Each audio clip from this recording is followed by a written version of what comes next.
Hello there, everyone, and welcome to another on-topic episode here on the Super Cast Brothers podcast, the only podcast in the world where you can find the two of us jackasses. At least so far. I mean, you never know what the multiverse may bring, right? I mean, come on. We've all seen how Marvel is just doing crazy shit right now, not to say too much, but you know what, I can't say too much. Man, I wish I could, but I'm going to keep tight on those spoilers. But Marvel's getting nuts, and I'm loving it. But you know, it's not the only multiverse out there, is it, Jonno? No. No. In fact, I'm not the same Jonno that you have known and loved for many years. Oh, that's probably good, because I've never loved you. I'm the Jonno born in Kansas. Oh. Yeah. Why? In the world where you were me and I was you? But I wasn't born in Kansas. No. But No. I do. You screwed up your script, corn. didn't you, buddy? I like to shuck corn out in Kansas. Don't do Isn't that that. what you did growing up? No. No? Did you milk a cow? No. Oh, we really lived rapidly different lives, didn't we? I played video games. Yeah, I remember playing Yoshi's Island on my corn. I never owned Yoshi's Island. I played it. Did you? Mm-hmm. With who? Mrs. Tyler. Nope. Never known a person like that. My next door neighbor. Anyways, as this Yahoo has demonstrated, and as you can see right here in the corner, I don't know why I can't display things. Names! Hey, look, there's names. They've been there all season, but I'm only just now pointing it out. But it tells you who we are in case we forget to do that, because, well, Joe over here likes the tangents in the beginning. And it's like, man, it's hard to get back on track sometimes with this man. It's like you could compare me to Master Hand, and he's more of the crazy hand.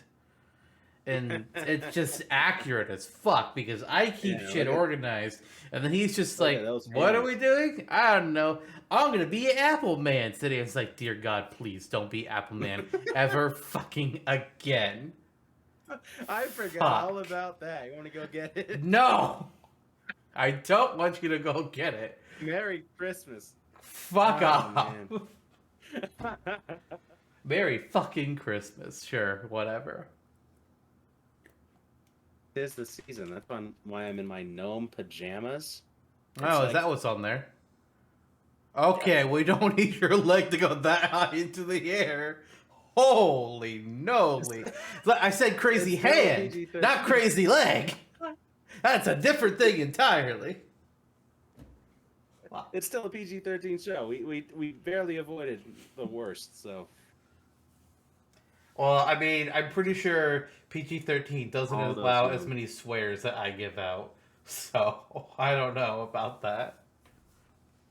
What you fucking talking about? I don't fucking know. No, okay. I'm fairly certain. I might be wrong here, but I think PG-13 gets like one fuck, and that's all are allowed. Which is kind of weird when you think about it. It's like, why is that a rule? I don't get it. Yeah. Because some old people got no crotchety about showing ankles. Uh-huh. Oh, you want to see my ankles? No. That's for the after show.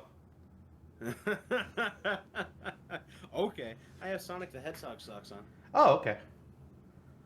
Did you see the Sonic 2 trailer? That was good. Dude, fucking Idris Elba as Knuckles.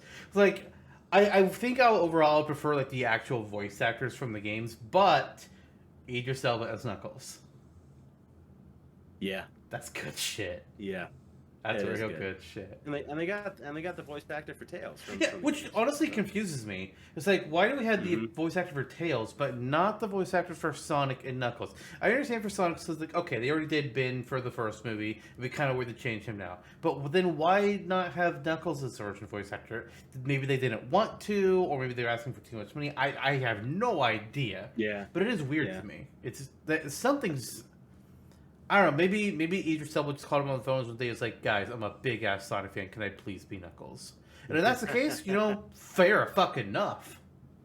But I don't know. I'm looking forward to it. Going to be played by Chris Pratt, and then Chris Pratt became too busy. No, Chris Pratt is going to play Big the Cat.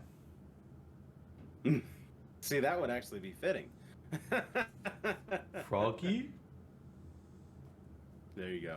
There you go. You can play Big the Cat. All I know about Big the Cat is that he goes fishing and he's got a pet frog named Froggy. That's my knowledge. And they named him Big because he's big. Because he's big and he's a cat. And he's stupid.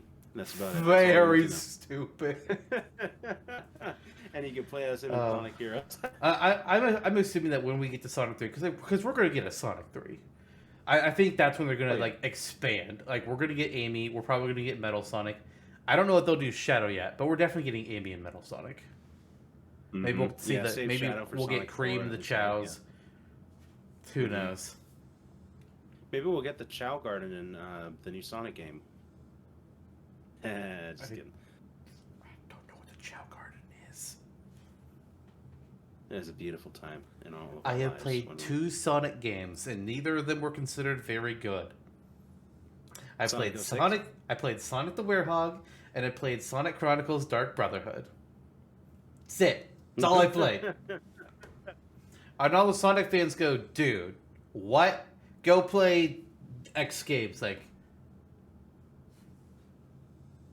one of these days, but I mean, my backlog is like 300 games long, so. I'm considering Frontiers. I mean, granted, we've only seen a very small glimpse, but looks good. Yeah. I'm liking the open world look that it seems to have at the very least. It might just be as open world as Kirby is, but that's fine. I love that every open world game major open world game since Breath of the Wild pretty much has had this similar aesthetic in the trailer, where you have Halo Infinite with Master Chief looking out on a rock. You have Sonic Frontiers with Sonic looking out on a rock into a tower. Kirby looking out on a rock, Pokemon looking out on a rock. Like, guys. Freaking Gods and Monsters, whatever that game. Phoenix Rising. Immortals Phoenix Rising. Which is Zelda / Kid Icarus. / like Assassin's Creed. They really kind of. To be fair, it looks good. That game might have left a mark. It does. I mean, it's a fun game. Zelda has a habit of revolutionizing gaming. Mm-hmm. We got Ocarina, which is why. Breath of the Wild. There were probably a couple others that did things well. Just those are the 2 big ones. I would say arguably the first one did too. Oh yeah. The first one and maybe like A Link to the Past. I can see that. But yeah, it's been. It's rare you have It's rare that you have a big Zelda game that doesn't have an impact. Skyward Sword might be the only one that didn't. Agreed, because even the smaller titles, Majora's Mask, Twilight Princess, I mean, they still had their base audience and yeah. I wouldn't call Twilight Princess a small title. I would call Triforce Heroes a small title. That is true. That's why I said the big ones. And then Wind Waker's aesthetic affected a lot of games, etc. Yeah. So shading. And it holds up better than Twilight Princess. Let's be real. Visually, at least. Mm-hmm. Oh yeah, in most ways. I mean that's always been my argument about when people get obsessed over hyper realistic graphics. Like, yeah, in a few years those are going to look trash. Look at the hyper realistic games people were salivating over during the 360 era. Now look at Cyberpunk. Those games look like trash now. Wind Waker still looks good. Yep. Yeah, your Wind Wakers, your Okamis, your Paper Marios, anything that's hyper stylized will hold up better. People were drooling over GoldenEye back in the day. Yeah. People were. Oh God. Yeah. Final Fantasy VII. GTA trilogy looks rough. What always kills me with the PlayStation Final Fantasies is the sheer difference between Final Fantasy 7 and Final Fantasy 8, and then 8 to 9. It's just fucking night and day going from one of those games to the next. Like, my fucking god. It's nuts. Mm-hmm. And then, I mean, 9 to 10 does it as well, but PS2, so a little bit different thing. But all three on the PS1, it's like, holy shit. You can see they learned how to do things.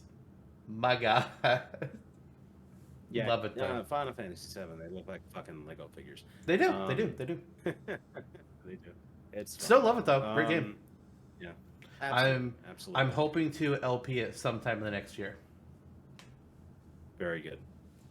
There's what was I going to say? Oh yeah, which begs to say, I mean, we speaking of Zelda, since we're on this tangent anyway. Yep. Breath of the Wild 2 was heavily rumored to be at TGA. That didn't happen. We didn't get any Nintendo. Nothing. Nothing. Yeah, yeah, and they sucked too. Like the Game Awards were very. Lacking. The reveals were at least better than last year. Last year was abysmal. Oh my god. True. Shit. We're really far past, I think, the time when TGA and E3 were integral. Though. I mean, I think the thing with TGA, and I'm not saying that TGA is necessarily bad, but Nintendo does their own thing. They don't wait for events to do their stuff. They just put out an Nintendo Direct. Sony has been doing state of the play for a while now as well. Xbox doesn't really do that, which is honestly I'm kind of surprised by that. They haven't jumped on that bandwagon. Call it Xbox Connects. There you go. You got a fucking title just based off of your old hardware, but spell it correctly this time. And that's why the Game Awards was primarily Xbox or smaller studios. I think it's great for smaller studios. Just unfortunately, I don't. Well, games that are typically indie games are not games that I typically have interest in. That's not a fault against them. That's just my personal taste. And you can tell a lot of times from the art style, it's like, that's an indie game. That's an indie game. Again, this is not me knocking them. This is me just saying, it's like, there's certain styles that you can just tell. Yeah. But no, I think it's great. I think it's great for smaller studios, but it is very noticeable that there is a lack of. I don't like using the word AAA to describe games because I think that's stupid. But a big name stuff, it's very telling that there's a huge lack of that, and it's been declining at Game Awards. The Summer Game Fest was better in terms of bigger stuff, but that was also because like last year we didn't have an E3, and it really took over that spot. This year we had an E3 again, but Sony was also not there at all. It's like, what the fuck is going on in the gaming industry? I don't. It's a good question. I will also say that I like the Game Awards because like nobody else gives out awards for games on a big scale. It's like you'll have some smaller channels of people like Source Gaming does some awards. There's the Steam Awards, but nobody puts a spotlight on them. Game Awards was the only one that really does that. That said, Game Awards is falling into the same trap that all these other movie and music awards do, where it's like, all right, so there was 300 games released over the past year. Let's nominate the same 10 games for every category. Yeah. What? Yeah. The fuck? Stop it. Metroid Dread got nominated for 2, but It Takes Two was like on 7. Now, I'm not saying It Takes Two is bad. First of all, I haven't played it. I know very minimal about it. But come the fuck on. I agree. From the Game Awards, I also Suicide Squad looked good. Yeah. And but Star Wars pretty much not gonna I can't give much to the Suicide Squad reveal because we already knew about it. We'd already gotten a trailer at E3, or maybe it was last year's Game Awards. I don't remember. But we knew about Suicide Squad. It's like I can't really count that as a reveal. It's like we got new footage. That's cool, but it's a known quantity. Yeah, also true. Very true. Very true. But hey, at least the commercial that Nintendo gave them this year was better than last year. It wasn't the same commercial 3 times over. Because last year they just gave them Nintendo Switch has games, and it was the same trailer played like 3 or 4 times. It's like, fuck, please, don't do that again. Yeah, they've really fallen out after that Joker reveal. I mean, we had Sephiroth last year. That was the only thing we had from Nintendo. And then this year it's just like, crickets? Oh, yeah. Crickets? That's right, Sephiroth. But Doug Bowser was there to accept the Metroid Prime award. Or not Prime, Dread. So it was just like, it's odd that he was there, but they didn't have anything like...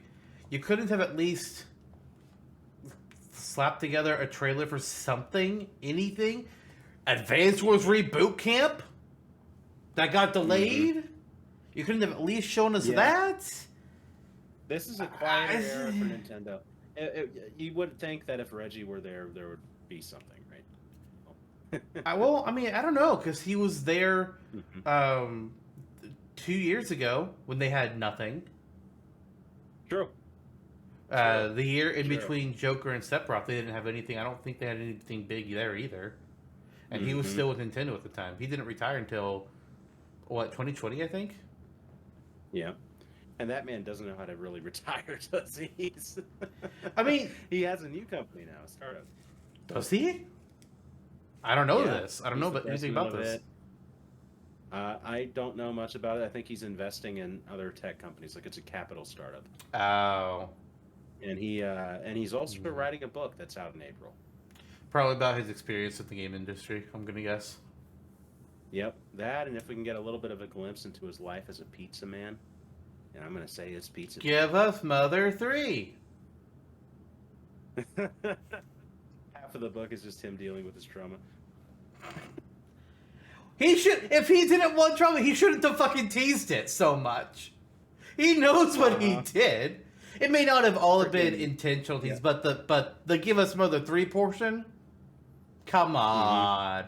They knew what they were doing. I don't understand why they did that. If there was chicken on it. I have to wonder if they were plans at some point and then they just fell through. Because you don't do that. That's just such a misstep. I feel like to tease that hard and then have nothing come out of it when you know people fucking want it.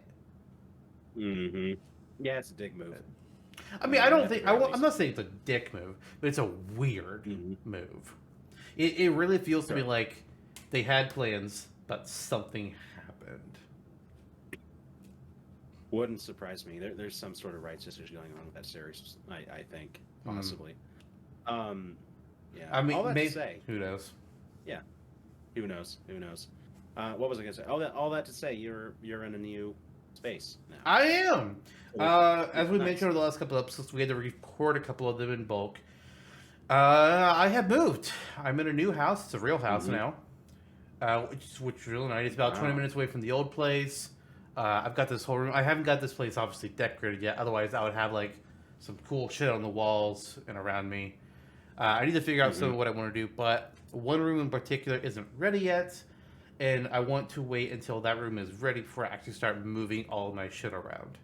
So, we'll see. Yeah. I know I want to get that painting from Mighty Pegasus put up somewhere.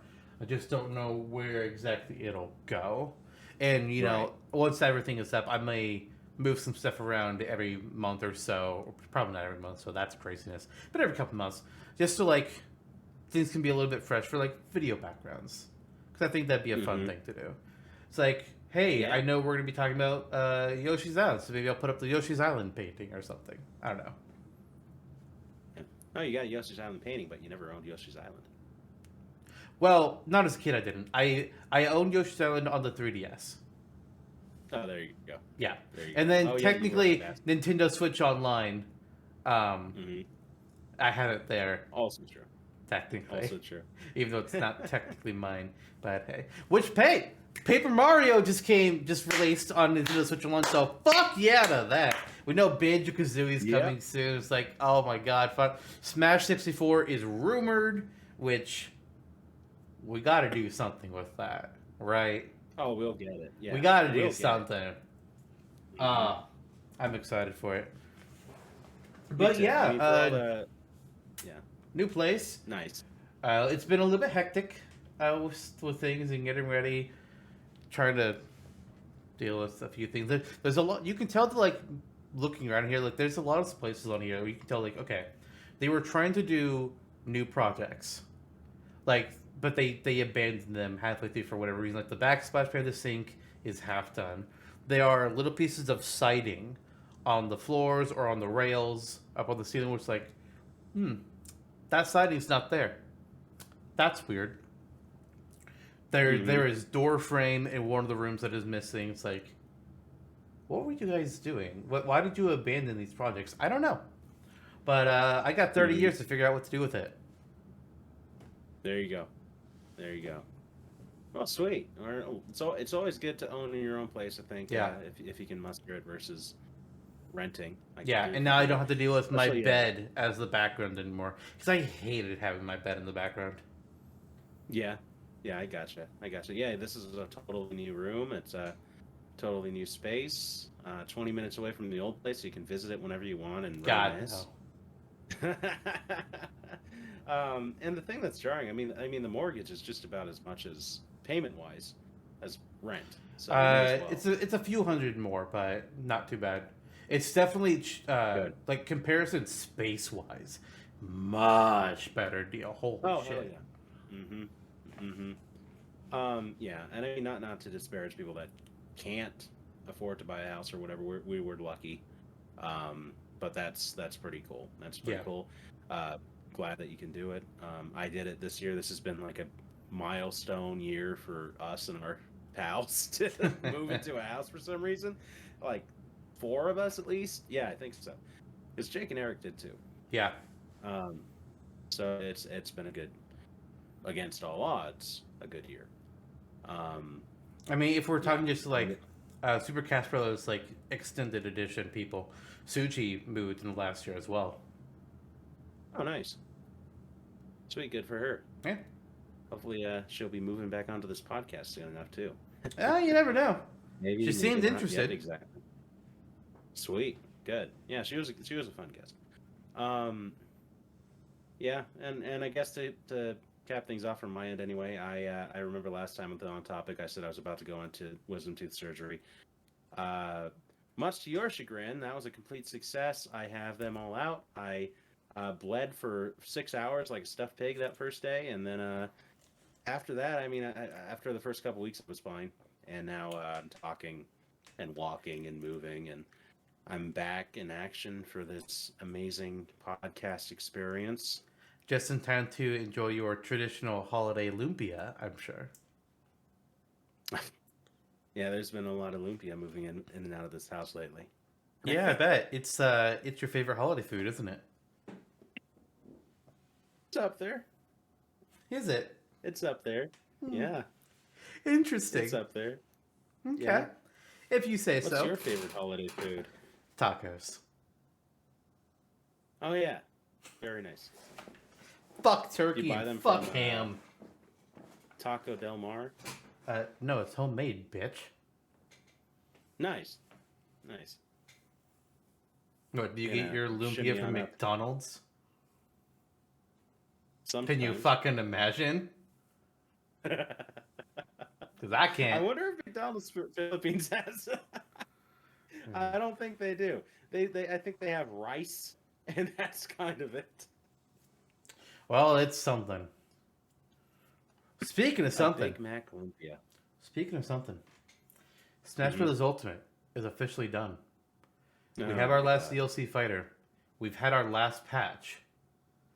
Which means it's time to look to the future. And start planning Smash Brothers 6. Alright, Sakurai, what do you got for us, huh? Are we gonna have like you started, right? Right? Nah, don't. I mean, do, but don't. Fuck, man. Huh. He's come out and said a few things. He's had that last phase 2 column, which was kind of illuminating. Yeah.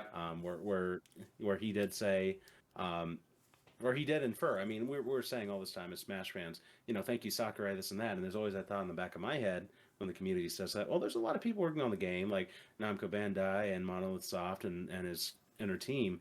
But he, like the way that he put it, it's like he really does put like more than 50% of that product onto himself. Yeah. And develops it himself. And says that it's not sustainable, and if he's doing another game, he needs to wind back on his priorities with it a little bit. And exactly, and he said that he not just for his health, but it would also what if he's going to do another one? What he needs to do is he needs to find a successor and bring them on for the next game, and essentially show them his process, how he does everything, and be like, okay, you helped me with this one. Your turn, kid. Yeah. That's pretty much what he. I think that's the move. But nothing in his recent interviews has really been anything that surprised us. It's like he has this typical comment of I don't know if there will be another one, which he said every time. And how do you top Ultimate? Which we've asked that same question. What the fuck do you do? Yeah. There's only two possibilities. I guess there's three possibilities. You either one, try and bring everybody back again, which good luck. You two, fucking cut it down hard and just trim the fat and just try and introduce a few new people and just try and do it from there. A soft reboot of sorts. Or you three don't. And you let somebody else try. Mm-hmm. That's what you can do. Reboot Smash into another type of fighting game, like a traditional one or a 3D one. I don't think it'd work. It'd work. It would just if they did that. See, Smash. What was great for Smash was two key factors. One, the crossover element. Two, had a platform. I don't think Smash 64 was the first platform fighter, but it was the first to have real serious attention. And then Melee came out 2 years later, which took the competitive scene by storm. I don't think if it was just a 2D fighter or a 3D fighter, I don't think it's gonna have that same effect. Plus, you lose on so much other things. What would you do with Amiibo? What do you do with Spirits? Adventure mode, All-Star mode, Classic mode. I mean, other fighting games have classic modes, but everything else just I don't think you can really do it. How do you do Master Hand? Mm-hmm. I mean, in a 2D game, you probably could. I mean, they made Galactus work in Marvel vs. Capcom 3, but how would you put him in a 3D fighter? That just doesn't work. Sure, yeah. We say we want Nintendo characters in a 2D fighting game, but that's Nintendo versus Capcom. You goddamn right it is. I wouldn't be against a 3D style Smash game, but it would never be in replacement of original Smash. It would be a weird side experiment. If they're going to do Smash in a different genre, it should just not be fighting at all. And I don't think racing is the right move either, because Mario Kart already exists. I don't think they need to do a Smash Kart. I really don't think that needs to happen. The only thing that really makes sense to me is to do some kind of RPG. What form that would take, who knows? But I feel like that's your only move after, if you're trying to spin off to a different genre, or whether it's a tactical based RPG, Fire Emblem style, or a turn-based RPG like old school Final Fantasy. I'm not sure what the solution is, but I don't think it's Smash Kart, and I don't think it's a traditional fighter. Right. And he's also said, I mean, he's flat out admitted, the next Smash game is going to need to cut way back on the roster. I mean, I would not be surprised if he tries. If he tries to see, okay, is it possible to try and get people back? And I think for the most part, most of the roster can be brought back. But there's a few characters like Cloud and Sephiroth that I think could be problematic. I could see, anything Square Enix is going to be problematic. Sora's a big one. I kind of wonder about Joker. Snake was already missing once, so who knows what the hell would happen there. But there's a few that I think we might not get, or would be more Hmm. difficult to get because maybe they want to do DLC again, or company does some weird shit. Who knows? Sometimes. Yeah. And that's something I hope that they avoid too. Is that pretty much when they cut way back, don't just make all of the DLC like, oh hey, these are the veterans we cut. Yeah. So, I mean, we'll see. Smash 4 was an experiment in DLC. We got some veterans, we got some new characters, Hmm. but like do a mix. Like with Street Fighter and Mortal Kombat and Killer Instinct, when they were doing their DLCs, they had some new characters and some returning characters. That's the way to do it. Hmm. Have a Hmm. pass, not a pass, but like well, I guess they have like the Smash Pass, whatever the fuck they call it, I forget now, and just mix it up. Every other one, go veteran return or veteran new character, veteran newcomer or something. I don't care, but I think that's the better Hmm. play. I agree. I mean, you can bring some back, maybe even have like a veteran character pool or whatever, like you did the Smash Ballot, like on a lower scale. But yeah, inevitably we'll see. I think a mass culling, and it'll be interesting to see who comes back. Mm. Third parties, especially. I think your Sonic, Mega Man, Pac-Man are safe and should be in. Otherwise, you can get Kazuya back. I mean, if Namco's developing again, so Yeah, I mean, I don't we'll think see. there'd be there's some characters that there were absolutely no problem getting back. Some are a bigger question mark, but like Mega Man, Sonic, Kazuya, Pac Man, I see no issues with them. I see no issue with Bayonetta. Uh, Mm-hmm. Ryu, I think is a safe bet. Yeah, But and then then you have characters like there's Steve. like Joker. I mean, I think Mm-hmm. Steve is probably a decent bet as well, and Banjo. I forgot Sure. about Banjo for a bit there Mm-hmm. because Nintendo and Microsoft are in a very good place right now. But I don't True. know about Castlevania. I don't know about Mm-hmm. Joker. I don't know about Sora. Mm-hmm. Ken is a I'd Neko, like so to say he could easily Castlevania is miss. a. Yep. I'd like to say Castlevania is a lock, but Konami is strange. So. Konami is strange. It's like Snake. I have to consider in that same mystery box. Like I don't know. Mm-hmm. Maybe. Mm-hmm. Depends on how they feel about Castlevania and Snake and video games in general at the time. Yeah. Maybe we'll instead get a pachinko machine. Wouldn't that be the day? That'll be the day that you realize Sakurai really It's the throws the new keys away Piranha for someone Plant. else. That was a laugh of pain. Anyways, I think it's time to go ahead and dive into what our main topic actually is for today, because we are talking about the future, but specifically the future of classic mode. And I say while we're going to talk about the future and what our ideas are going to be for maybe some new classic mode ways to play the game in the next match. First, I kind of want to talk about like how classic mode worked in previous games, kind of like our thoughts and experiences with those different systems. Oh, sure. So, Smash 64, first game, they didn't call it classic mode in the original game. They called it 1P Right. game because it was Mm-hmm. one player mode, and then there was 2P game, which was the multiplayer.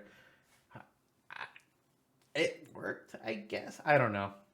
But anyways, the way it worked back then was actually pretty simple. Classic mode was always the exact same in Smash 64. Mm-hmm. The first fight was always against Link on Hyrule Castle. The second fight was always against a team of Yoshis on Yoshi's Island. The third fight was always against Fox on Sector Z. And so on and so forth. Every round, well, not every round, but like every time you'd play, it was the exact same experience. So you could just really plan for things. You could have a strategy hold out and just figure what you're going to do. So I would also say, like from that perspective, I probably the easiest. But to be honest, I don't think I can say that for sure because Snap 64 is the game that I have the least experience with. I didn't own an Nintendo Right. 64. I got to play Mm-hmm. the demo a little bit at Toys R Us a few times, and then there was I forget what it was, but there was a place I went to a couple times where they had it. Then I played there, but I never got to play it a whole lot. So my experience with it is pretty minimal. Oh, I was muted. Whoops. Wow, Don't know how that happened. you hit a button. Yeah, I owned. I did. I owned Smash 64. My experience with it. Remember Blockbuster. Yes. Good old times. So we rented like a lot of families did back in the '90s. So we rented Smash from Blockbuster. I was like, I have no idea what this is. I'm 6, and and then yeah, naturally, classic mode was a big part of that. I became infatuated with the game, and I think at 6 years old, got all the characters in the night and just really kind of blasted through it. And of course, it was the mystique of who's Captain Falcon, who's Ness, who's this, like what the Yeah, hell is that? I think Yeah. every American fan had that. At least about Mm-hmm. Ness. Some people might have known who Captain Falcon was, but there was definitely the who the Oh, fuck is Ness? uh huh, uh huh. And then for some people like Trevor, it really unlocked a whole new world of opportunity. Oh yeah. So yeah, I mean, it's been I pretty finally got to interesting. play Earthbound this year. I finally did it. Unfortunately, That's I true. didn't enjoy my time with it too much, but that's mainly because I'm looking at a 1990s game from a 2021 viewpoint. So Imagine my that view is Earthbound skewed. probably But nearly 30 years old. Good yeah, lord. if I had Um, played it on the SNES back in the day, I probably would have enjoyed it a lot more. yeah, I mean, Earthbound falls into the same category as like early Dragon Quest, where I know Yeah, it's good, yeah. but it's difficult to recommend because of all the menu systems. Shining And Force as yet, well. early Final Fantasy. What the fuck? Yeah, yeah, yeah. Strange, isn't it? A little bit. Um, But but you yeah, am at the classic mode, judge. One P King. Yeah, I mean, it leaves an impression when you're an impressionable youth, you know. So Yeah, I it set the standard. In mhm, like classic mode in various fighting games, sometimes it looks a little bit different. Sometimes you have this exact same route of who you're going to fight. Sometimes it's a randomized order, and then you just have a boss at the end, and the boss mhm. differs between each game. Like Mortal Kombat changes its boss up. Um, Soul Calibur does it. Smash kind of does. Like Smash 64 Mhm. was just like, here's Master Hand. Why are you fighting against a giant disembodied hand for your final opponent? Nah. I mean, Uh-huh. there actually is a reason because that's the player essentially. Like, you're Mhm. representing because Smash 64, the whole lore of it was like, it's this kid playing with toys of characters and making them fight each other. So the hand is the kid's hand. It's like that's fucking cool. But I don't think that's the case anymore, considering Brawl's story mode and then World of Light. It's like I don't think Master Hand's the kid's hand anymore. But for Smash 64, it was like the characters were literally supposed to be dolls that he just Mhm. had in his room, and he was just like fight. Like a lot of kids do that. When I was a kid, I had a whole bunch of Star Wars figures from my dad, and I would make them fight. Oh yeah, absolutely. I did the same thing with Jar Jar Binks and the Red Ranger. Yeah, why not? His Jar Jar sucks. Smash or Um, Dash, Jar Jar Binks or the Red Ranger. the Red Ranger. The Red Ranger, obviously. Come on, come on. But which Red Ranger? Jar Jar. I mean, that's a good question. Yes, it is because there's like The 50. first one. Yeah, that's true. Probably the best choice. Uh huh. I don't know who's Uh huh. actually. Was it Jason? I think was the first one. I want to Was say it it was Jason? Jason. I mean, that sounds right. Didn't watch. I know Tommy Yeah. was the green/silver one, and that he's come back Hmm. a couple times. He's been a Red Ranger. I know that much. Yeah, that confused me too. Yeah, he's been the Red Ranger too, and he was in the recent movie. Yeah, Interesting. but not as one of the Rangers. I don't think was he. I didn't watch it. And he was a science teacher or something. It's like okay. Well, I mean, you got to do your cameos somehow, right? Mm-hmm. Mm-hmm. But Um. Yeah. but like So it was fun. Yeah. Smash 64's classic mode is truly like the most classic of them. Not just because it was the first, but because it's just standard. It's like, okay, you're always going to do this, this, and this, then break the targets, and then this, and this, board the platforms, this, and this, race to the finish, fighting polygon team, master hand. Same Mhm. order. Always the same characters, always the same stage, always the same conditions. It never changes. Somewhere around there, there's a Metal Mario too. Yes, Metal Mario is before Race to the Finish. Right. Right. And actually, that one does change, actually. When you unlock Luigi, it becomes Metal Mario and Metal Luigi. Mm-hmm. So that Oh, yeah. I think it does. Or maybe that's Melee. Right. No, I thought that was 64. It was 64. Okay, because like again, yeah. I didn't own 64, so Mm-hmm. It was the initial mystique too. I mean, you're playing a brand new game. The opening CGI is crazy, and you get into that, and very good. yeah. And then we really missed board the platforms for a while, and I don't know if it was because it was missing, but I thought that was pretty cool. It was a fun. Yeah, fun it's the only one that's never come back. Yeah, and I like how those different games broke up the monotony. Yeah. Of fighting too. So I mean, I wouldn't say there was a monotony, but it was good to have a lull in the action. Absolutely. That said, not every mini game we've seen in classic mode has been a good one. Also, they'll get there. Also, true. We will. Which leads me to my next point. The classic mode in Smash 64 is as standard as it gets, to the point where it makes you miss it when you play certain other titles. all right, we'll get there. We'll get there. We will. So, certain classic modes just weren't very classic. Yep. I think I know exactly which you're just referring to. Because honestly, most except for, well, we'll get there. Anyways, I think we should go ahead and jump into Melee's classic mode next. Okay. So Melee's classic mode is, I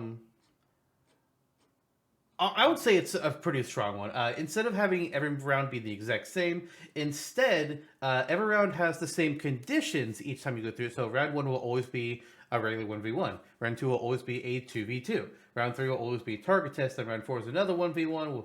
Round 5 is a 3v1 against a giant opponent, and so on and so forth. But what's different about this one is that the characters that appear in each of them will be different. But it's not completely randomized. It's more like there are sets. So in the 1v1s, you could run into Bowser on Princess Peach's Castle or on Battlefield. You could run into Ice Climbers on Ice Climb Mountain. You could run into Marth on Great Bay. But you will never run into Mr. Game & Watch in the 1v1s. That just never happens.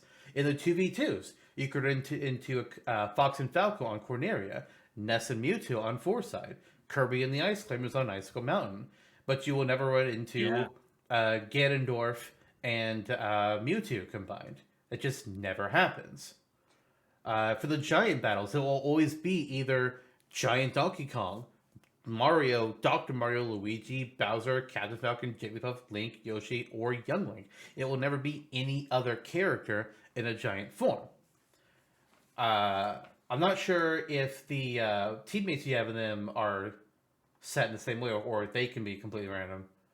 But I'm not sure about that part. But like with they do the multi-team battle, it will always be only these certain characters that you'll go up against. You'll never go up against a battle of 10 Mewtwo's. It never fucking happens. And then Metal Battle, it can be anybody except for Ganondorf, Roy, and Game & Watch. Why? I'm not sure, but that's just how it works. I like Melee's method. I think Melee's method is pretty cool. I do wish it was more possibilities in terms of what kind of characters you can run into, because while it is one thing to be able to know what you're going up against, at the same time it's like, okay, I kind of want to experience something different. Give me just a touch more RNG to it, and that would make Melee's better. But it was also a roster of only 25 characters, so there wasn't a whole lot that you could do. Yeah, that was the point that I was about to make too, is that when you're dealing with a smaller roster, at least you won't feel as constricted. Yeah. Just inherently. And also just coming off as the successor to 64 and noting all of the pros that Melee had over it. It was ridiculous. A revolution per se, and no wonder Melee. Like every function of Melee, I think, served to revolutionize Smash and really make it a serious franchise. There's a reason Melee is still loved. It's a very good game. I don't care so much about the the advanced Competitive mechanics aspects, and yeah. like the wave dash and all that. I was like, I don't care about that. But as a game itself, Melee is solid. It is. I mean, it's done some things right that have not been replicated as perfectly in future The Smashes. trophy, the Like, randomized yeah, trophies are best in Melee than they are in Brawl and mhm. Smash 4. Fuck, I The mean, the coin trophies. launcher in Brawl is okay, but then the Hmm. trophy and blast box thing in Smash 4 is just like gross. Hmm. No. Hmm. But the lottery machine was Yeah. like, it's simple, it's fun, it's effective. Why not? Mhm. It works. Yeah. Yeah. The lottery machine was good fun. I liked event matches the best in Melee as well, um, et cetera, Um, et cetera. So, yeah. I mean, I remember Brawl actually had them. So, Melee, yeah. Brawl, and Smash 4 all have event matches. I don't really Hmm. feel like any of them are strictly better than the other with their events. I feel like they were all fine. One thing I did like Yeah. about Smash 4 was you had that the branching paths. Like that was pretty cool. The only problem was it didn't mean anything. Right. Yeah.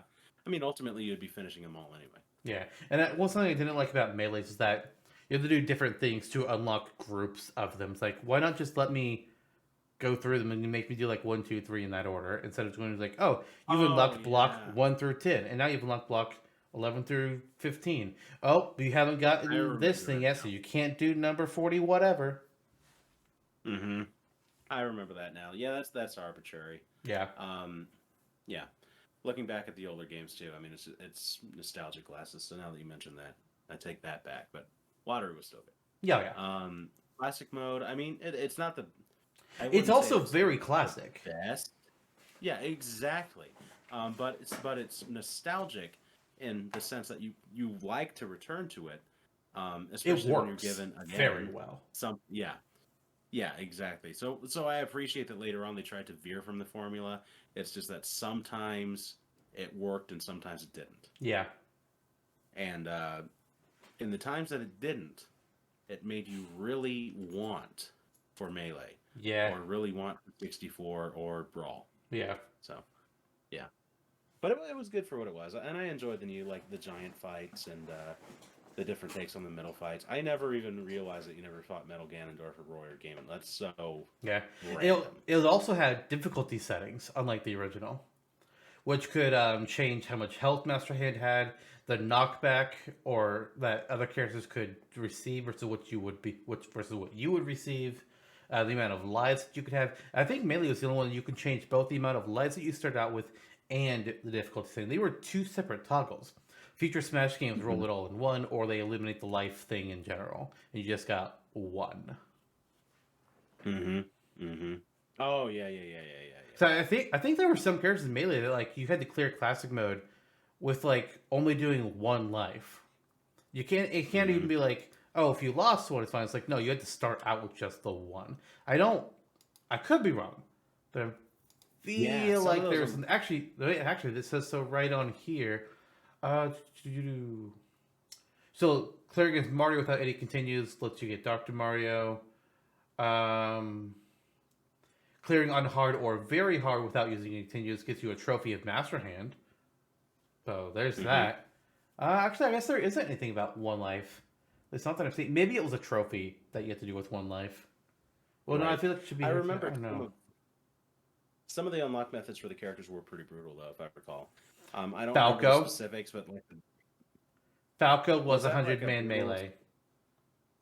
Oh yeah, Yeah, and then and Mewtwo was fucking pretty difficult too, Mewtwo was play the game for 20 hours. I wouldn't call right? that difficult. It's like Okay, you yeah, load up a match, you have it play all day, you do the hold L R A and or start and select. It's like, oh, we gave up. Oh, hey Mewtwo, hey buddy. One of the 20 hours easiest. seemed a lot longer when I was 10. Yeah, yeah. But Yeah. honestly, for me, looking back on Unlockable, actually, that should be an episode topic someday as unlockable content.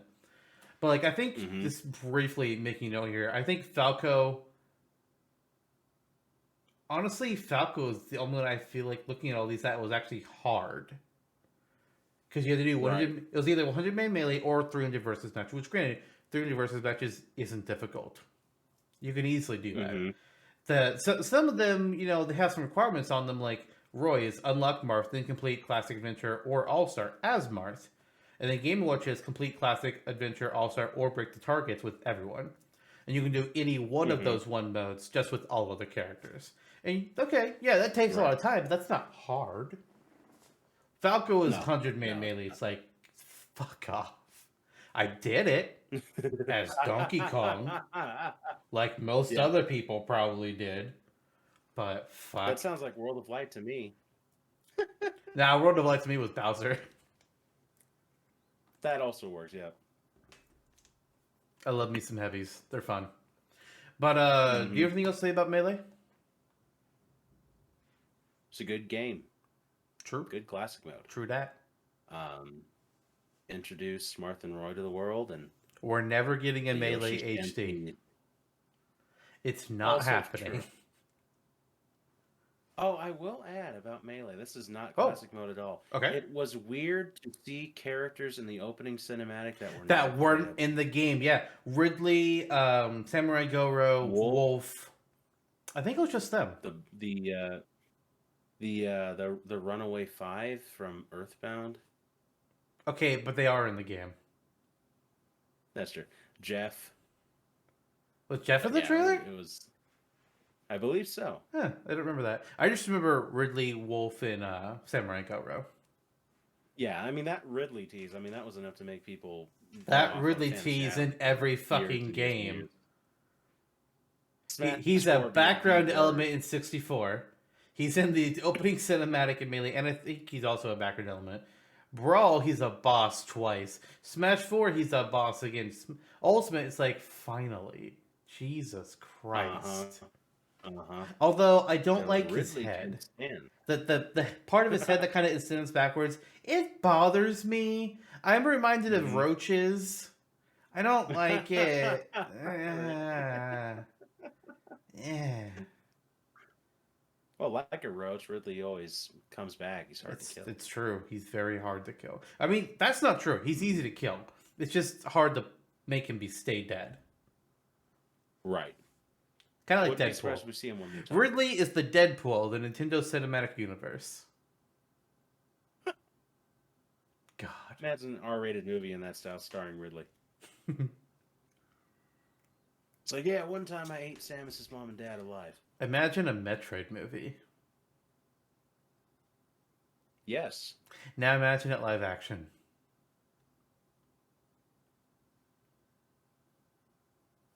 Yeah. They're doing a live action Mega Man. I don't know. I'm unconvinced. I'm very unconvinced. It's like, I don't know how you make that look good in live action. I don't know. I'm fucking see. Anyways, we will see. Yeah. Let's go ahead and move on to Brawl's classic mode. Brawl, again, you can have your difficulty level. And now we have like all the challenges that you can do in the whole game, which is fun. But as far as Brawl's classic mode is concerned, where Melee had every round be like, okay, it's gonna be these same conditions every round. It's just the character you're fighting against would be what changes. Brawl took the opposite approach. Every round, you know what franchise the characters are going to be fighting are from, but the conditions, while they're not randomized, they can be different each time. So like round 1 will always be against Legend of Zelda characters and on Zelda stages. And it will either be a normal 1v1 battle or it will be a 2v2 team. Stage 2 will always be Yoshi or Donkey Kong characters. And it'll either be a normal battle or a team battle, which is exclusive to... Wow, that's actually weird. So it'll either be a normal 1v1 or it'll be a team battle with Donkey Kong and Diddy Kong with Yoshi as your ally, or a battle against Giant Yoshi with Donkey Kong and Diddy Kong as your allies. So it's always going to be like that. And round 3 will always be Pokemon characters in either a normal team or giant battle as well. And I like that approach. I like... I mean, both Brawl and Melee kind of like, okay, you both did half of what I wanted you to do. Can we just, like, combine it? Give me more Yeah. RNG. But I think it's great. I had a lot of fun with Brawl's classic mode. Yeah, You know me the too. franchise, but Me too. sometimes the conditions will change, and I think it's more important that Well, I don't know if that's true, but I think it is important that like you have some differences, like break up the monotony. When it's the same I thing agree. every time, it's just not as fun. Yeah, and this is where the character count started to get a little high enough to where you started to notice a Yeah, lot more. I still enjoyed it. I put more hours into Brawl, I think, than any other Smash game, yeah, and same. that was partly it was partly circumstantial, just where I was in life at the time, but also just you know, like middle school, high school, Yeah, but also it felt more it was accessible in a way. yeah, felt more accessible, felt more epic too because of the subspace emissary, first game of third party characters. Uh, it really opened the doors for Smash. Period, and it's Yeah, discredited often because oh, it's too slow, it's too this, it's too drab, whatever. It's like yeah, but but it still was opened fun. a lot of doors. Yeah, it was very fun. It was very fun. Introduced the rocket launcher to our lives, or cracker launcher rather. Yeah. Um, introduced taboo to our lives and the blue butterfly era of our childhood. And just so Man, Eric I is here to know. defend himself. No, I'm not referring Yeah, to Eric. I'm thinking of somebody else we know. yeah. A self-proclaimed Taboo's biggest fan. No, not knocking you if you're out there, but you know, if you're listening, you know I'm talking about you. Maybe he hopes that Taboo's coming back in the next Smash. I mean, I wouldn't be opposed to like a boss battle mode No, me where we neither. go up against like all of the big bosses. I think that'd be fun as hell. Me too. I also think Me too. Yeah. it's worth noting something I failed to mention that Melee, you know, we have Master Hand, but they also added in Crazy Hand as a boss you would fight Mm-hmm. like the two of them together at the same time.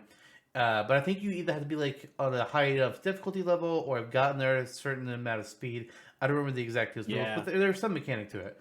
But also, Smash 64, including all the bonus games, was 11 rounds. Melee, oh, that's the wrong tab. Melee, including the bonus games, was 11 rounds. Brawl, including bonuses, actually, no, not including bonuses. Including bonuses, it's 14 rounds. Ooh, buddy. So definitely a little bit longer. But I mean, like some of those rounds were, like again, it's target smash, which actually it's target smash both times. Ew, in the bonus Mm-hmm. games. Melee had much better bonus games because they had one target smash. They had, God, this is not organized to tell me that because yeah, round three was target test and it was different for each character, which was amazing. And then stage 6 was snag the trophies, which is okay. It's kind of boring. Mm-hmm. I was like, okay, I guess I get 3 freebies. And then stage 9 is race to the finish, which was fun. I like that a lot. Mm-hmm. But Brawl is just like, oh hey, look, it's a target smash, and then later on, it's target smash. It's like, Mm-hmm. okay, and target smash was just divided up into 5 difficulty levels, which Mm-hmm. I felt really bad about that. didn't like Yeah, that. that was unacceptable. So yeah, um, yeah. Again, like as you said, there were elements of brawls to enjoy better than melees, and there are elements of melees to enjoy better than brawl. Mm-hmm. It would have been nice to synthesize that into something, which actually we haven't gotten yet, like a steady balance between those two different types of classic modes. Yeah, I like the way Ultimate approached it with individual characters, so I don't know if we're going to return to classic mode after going into like the story bit, like thematic based mm-hmm. approach of Ultimate. But you know, I wouldn't be opposed to it if we're cutting back the roster like by half or more. It might be a nice approach to make it kind of the kiss method of it all, you know. So Yeah. there's elements that can be, yeah. So something I want to point out here while we're on Brawl as a weakness of Brawl's style for classic mode is round 5 is against the Kirby franchise. So you know you got Mm-hmm. Kirby Day to Day and Meta Knight, but there's only one new Kirby stage that was added in the Brawl. Any of the melee stages that came back for Brawl are not in classic mode. So stage 5 will always be on the Halberd map. Which, granted, Mm-hmm. great fucking stage, but Mm-hmm. for classic mode, that's kind of disappointing. It is. It is. Yeah. Again, they could have done better. They did good. They could have done better. Yeah. I always enjoyed it, but all the same, room for improvement. Yeah. I also feel like if you're going to do it like this, where each round is based off of certain franchises, so you're against like those franchise characters and those franchise stages, every franchise as a character needs a stage. I'm looking at you, Rob.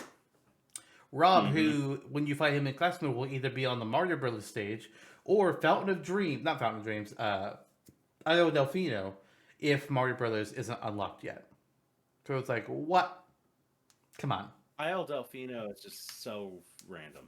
Yeah, you'd think it'd be like, okay, either 75M or Mario Bros, or at least, just do Battlefield. Or Mushroomy Kingdom, I guess. I don't know. Mm-hmm. That's a weird choice to be Delfino Plaza. Yeah. It does remind me of a fun element of Brawl that hasn't really been as prevalent since. Tripping. Which was the ability. God no, the ability to hack it. Oh yeah. I mean, Project it's still Bayonetta. people are able to get into Smash 4 and Ultimate though. I don't. Well, I'm Yeah. not sure about Ultimate, but I know people have gotten to Smash 4. But Brawl had a huge hacking scene. Yeah. From Project M, Project Minus, Project Plus, to even just like texture hacking. I can't remember who they were, but there were a couple groups that were all big on the texture hacking scene. Yeah. I remember. I think and Giga the only War reason Champ was one of them. I think that was his name. You're right. Or, no, not Giga. You're War right. Champ 7. War Champ 7. That's There who you it go. was. There you go. I don't remember. He There was you part of two different groups. One group ended because they got a cease and desist, or we think they got a cease and desist. But then he joined another group, and they made some pretty cool stuff. Yeah. I remember very vividly thinking, like playing classic mode. Yeah. Oh, Toon Link looks weird in this style, and I am disturbed by it. So, Oh yeah. yeah. Because So I Brawl used to had get a texture. more realistic style, which I think worked for some characters like Bowser. Looked fucking terrifying. And Ganondorf looked pretty good. But Toon Link Yeah. definitely, it was strange. Mm-hmm. He was still Toon Link, but the cell shading was gone. It's like, what Yeah. the fuck happened to you? Uncanny Valley Link. Like, good lord. They put a big focus on Mario's denim too. It's like, look at how real it looks like. I see that. Yeah, Why? look at how real it looks like. Then jump 10 years in the future, it's like, you could tell by its Oof. heart-shaped tail. So... But So, Brawl of course, Brawl is texture again a hacking good is- case of Yeah. going the hyper realism route. Doesn't look good years later. Like it doesn't. It's not bad, Mhm. but you can. There's a distinct difference. Whole shit. Yeah, it's not bad, but there's elements that are bad. Yes. Yeah. Seeing certain characters all those years later in that style didn't do them any favors, per Mhm. se. Yeah. I did like the realistic rope snake, though. That was always good to have. Anyway. Anyway, fuck. Okay.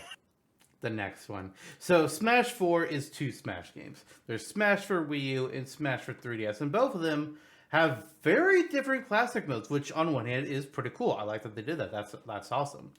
But we're starting off with Smash for 3DS here. God, what the fuck? What the fuck is this shit? Hey, it's a choose your own adventure, which on the one hand, on paper, sounds cool, but that's not a classic mode. It's also very weird that, like, what is it? Well, there's only like, there's minimal information here. I can't even get a whole lot, but I feel like there are only like Oh no, okay, 6. There were 6 rounds, including the final round.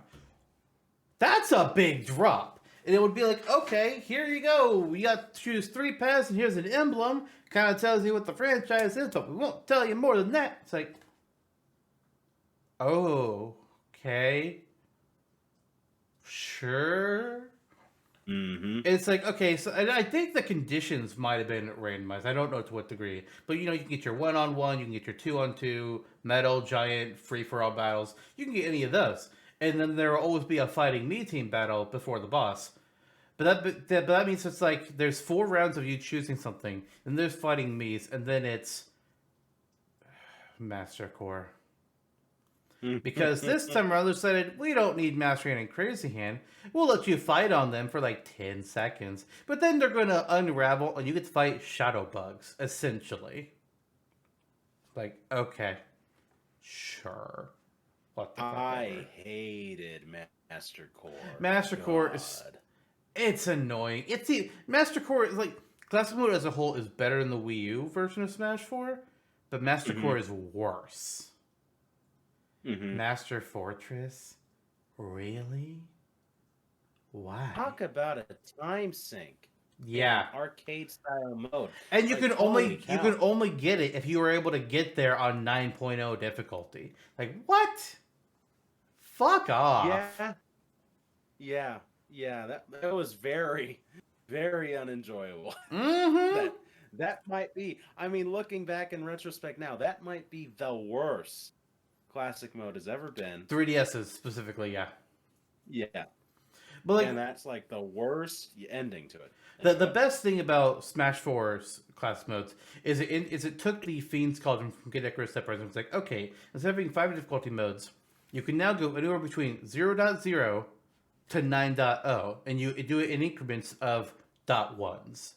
It's like, okay, that's pretty cool. Fan of that.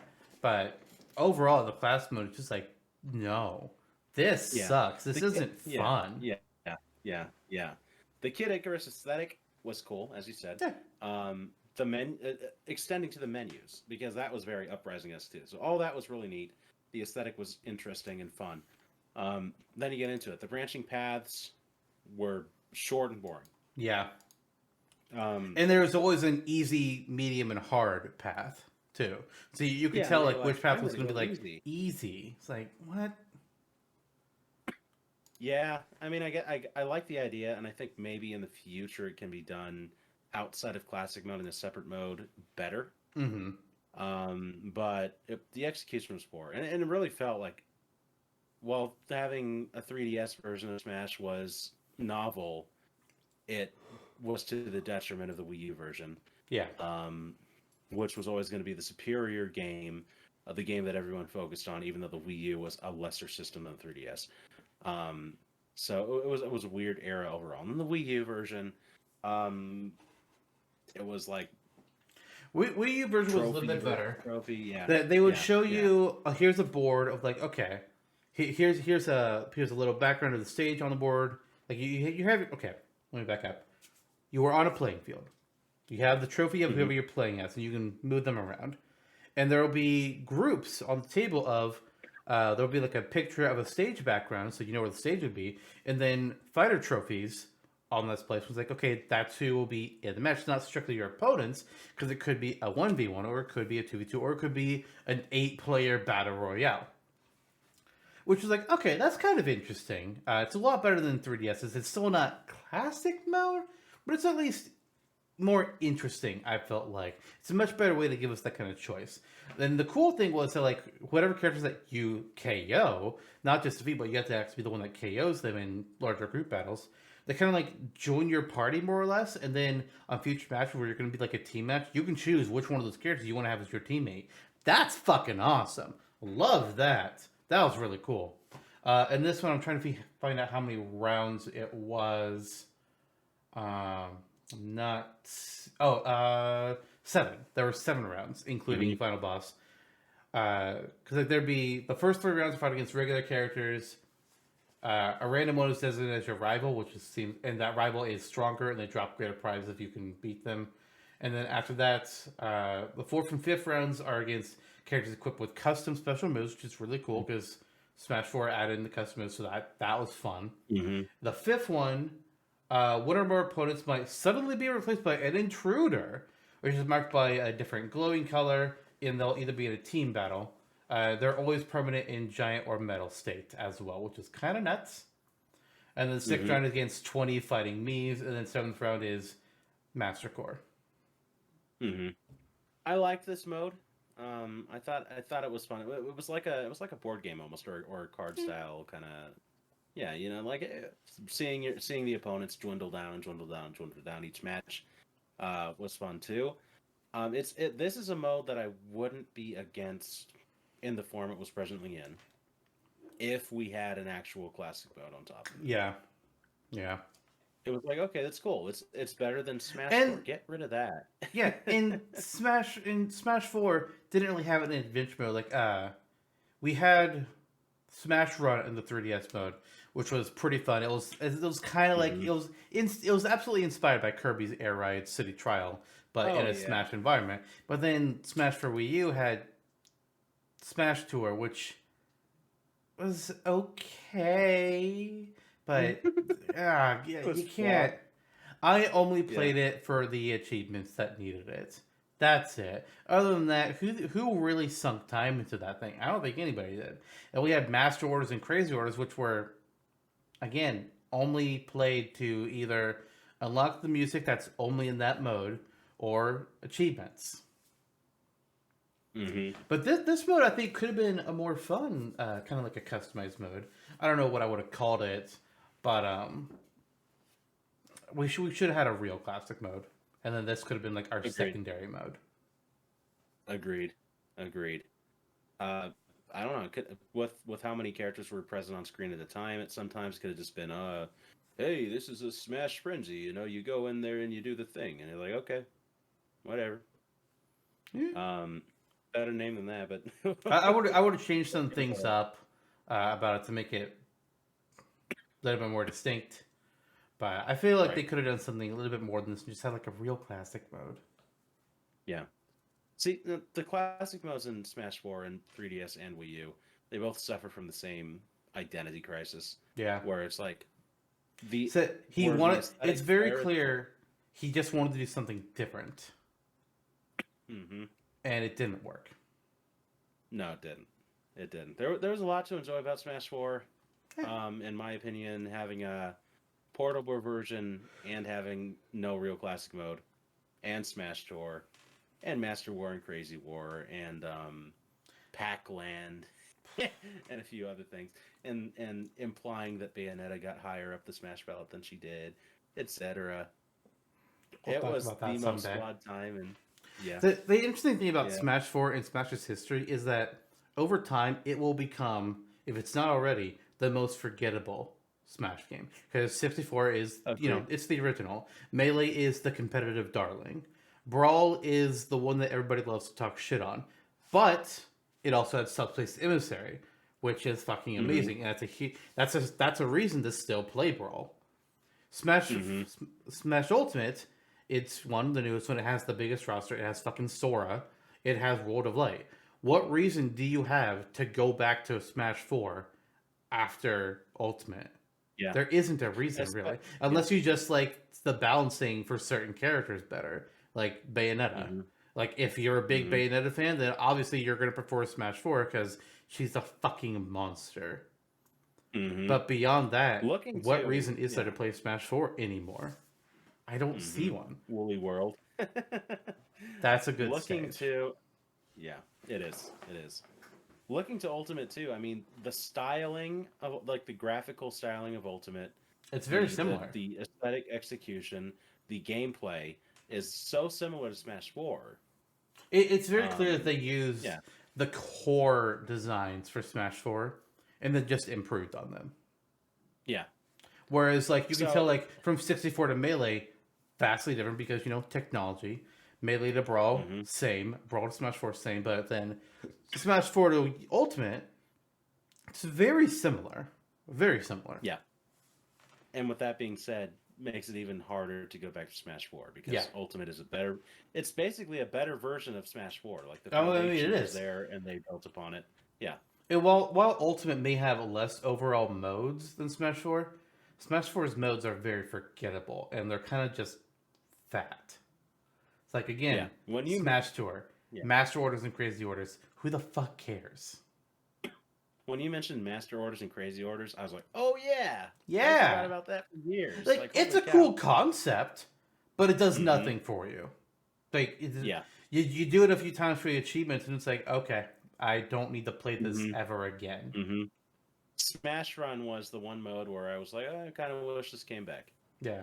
The one thing that Ultimate is really missing, it feels to me, is the event matches. But even then, all the spirit battles are essentially event matches. So it's like, are they missing? That said, where the fuck is boss battles? You gave it to us for Sephiroth's classic mode. We'll get there. It's like, I don't understand why they could give it to us for that, but then not have like an actual mode dedicated to it. That's so weird. That's exactly what our it's like, hey, you can play boss battles as this one character only, and no other characters can do it. It's like, why? That was a little bit of the Smash 4 instead of Sakurai coming out. But Smash 4 didn't even have boss battles. There you go. No.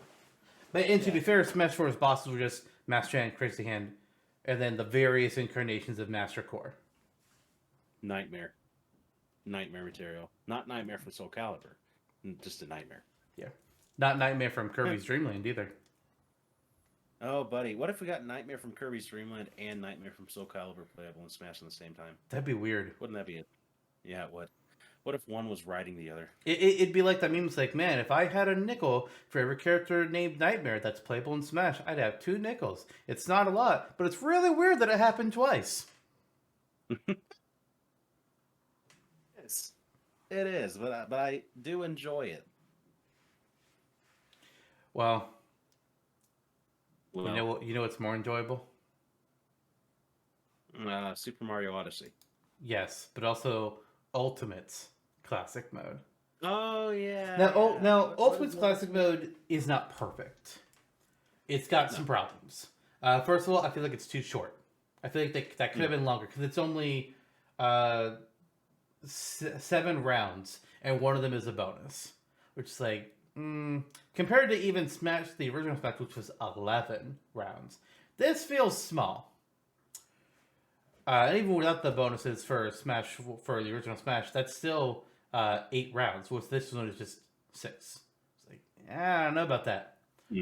But each character has their own different path in this class mode, which is really cool. So like, every time you play as Donkey Kong, it's going to be the same, but it's going to be different from when you play as Link, or from Dark Samus, or Kazuya, or any of them, which is a fucking awesome idea. I love it. And there's also different bosses now. So you could go up against Master Hand, Crazy Hand, Master and Crazy Hand, Giga Bowser, Gallium, Ganon, Marx, Dracula, Rathalos. Some characters don't go up against any bosses, which is weird. And then Sephiroth fights all of them, which is weird. But whatever. My only real disappointment with that is that pretty much every DLC character, maybe not every much DLC. Oh my god. 3 DLC characters fight no bosses. Did you realize this? Because I just realized this. No. Terry, Steve, and Kazuya don't fight any of the boss characters. Oh, nice. Which is very strange. And then, Sephiroth fights all of them. Hero fights Rathalos. Min Min fights Gallium, which I guess it's because of Headlock? I guess? That's a weird... I would have thought she'd fight Master Hand and Crazy Hand. Which is what several of the other ones do. That's what Banjo, Byleth, Pyramithra, and Sora all do. And then Joker fights just Master Hand, which is also very strange. Yeah, and then every so often, I don't have like the character matches in front of me, but every so often you get like, oh yeah, you're gonna fight giant Donkey Kong.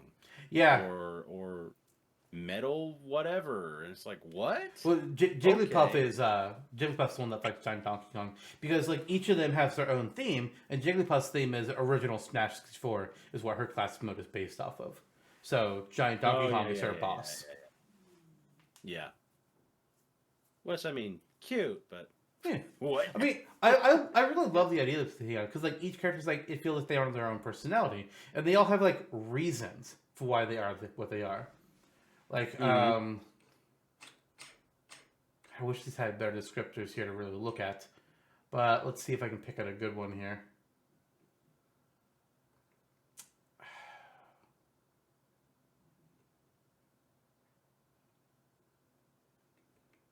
I thought these had like maybe I have to look at the character's actual page to see the full detail because this is only giving me like a snippet of things. But like let's look at